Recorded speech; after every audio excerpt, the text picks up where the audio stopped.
After over a year of struggle, residents of Mulung in Bamenda can finally breathe a sigh of relief.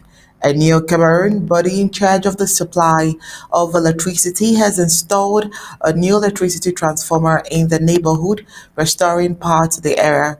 This development comes after a year of advocacy and public pressure, highlighting the community's desperation for reliable electricity. However, the joy is bittersweet as Nchoubuh, another neighborhood in Bamenda, enters its third week without electricity. The prolonged power outages crippled businesses, left residents vulnerable to insecurity and disrupted daily life. For many, electricity is a lifeline. Businesses rely on it to survive. Students need it to study. The households depend on it for basic necessities. The prolonged outage in Nchoubuh has pushed residents to the edge, begging the question, when will they get relief? As Mulung celebrates its restored power, the cry from Nchoubuh grows louder, and Enyo is urged and all the authorities to act swiftly and address the plight of those suffering in darkness. Barrister Mbasia, darkness, power is still what we talk about on a regular basis. Meanwhile, in some climes, when there is going to be a power probably outage of probably 1 hour, 2 hours, a mail is sent, a memo is distributed, people are aware, and they would know that probably they're not going to see light for a couple of hours. But that's definitely not the story here. The story here is that people have been out of power for a year and it's been restored in one part, and in the other part, they've not seen power. But we know that this not just the only area. There are areas we bring here on a regular basis that are struggling with power supply. But it's very sad, extremely sad, that power is what we come here to talk about on a regular basis, but it's highly important we do so. Welcome to tonight's Undaunted. Thank you for having me once more. Hear your thoughts when it comes to power in this community. Well, I think you want me to analyze power in Mulang because that's what we're talking today. But what is the difference? Yesterday or today is the turn of Mulang. Yesterday was Motengene, the other day was Limbe, the other day was Buya, and so on and so forth. You can name them. And these are, of course, urban places. The rural areas have nothing even to say. But the issue is this power thing, be it in Mulan, be it in Bali, be it in Bafut, be it in Bambili, wherever it is, it has become rationing.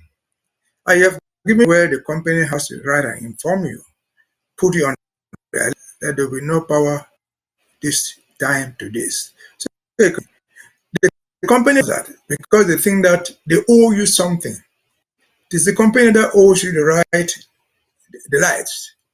And so they have to inform you as a consumer, because you have the right to consume, that they are going to interrupt.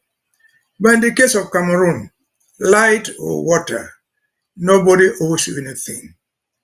That's why they can ration at will. That's why whatever thing they give, you find the population will come out to dance and clap and thank them. It's a gift. It's a gift to them. A gift is optional.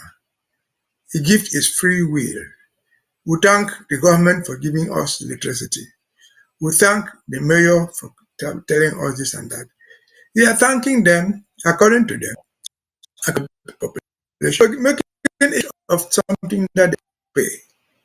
You pay to borrow money, but the idea of even supplying them the thing is considered a gift, not just an ordinary gift, a political gift, because this is what they sell during election campaigns. This is what they sell to promote the CPDM and power. And so, if electricity has become a gift, in other words, lights have become a gift, which will not, life depends on light, it depends on water. It's a gift to be given to you by the government or whoever. Then we've changed the parameters of whatever life means to us. today, boy, yesterday, Motengene the day before.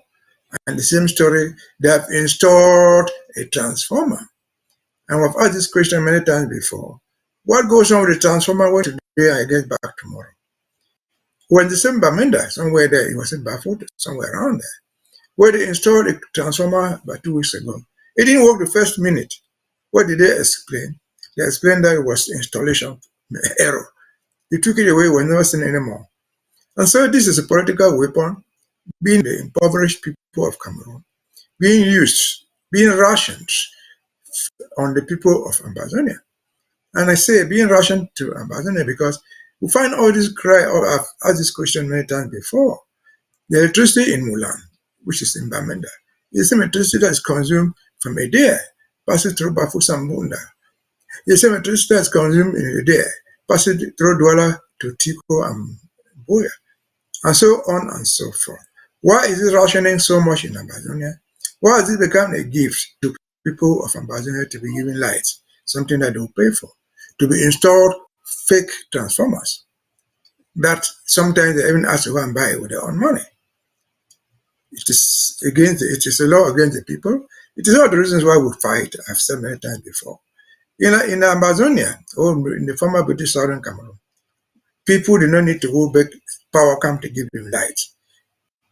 They didn't need to go back Sata, they can put water for them to drink. They brought it to you because it was their duty. The politicians had the duty to bring those things to you because that's the reason why you have a government. The government assumes those responsibilities, they supply you those services, and you pay for the consumption. In West Cameroon, Southern Cameroon, Ambazonia, there was something they call pay as, and you paid the ratio that is attributed to you. That was fair. That was not something somebody could distribute. They could discriminate you against you. And again, talking about electricity, if we had an Ambazonia there right there, if we had not been destroyed, Nchoubuh should be able to supply electricity throughout the whole northern zone, throughout the whole Ambazonia, and possibly export it to Nigeria. And so again, the way the people have been reduced to beggars of basic things that belong to them by right, they cease to be a people.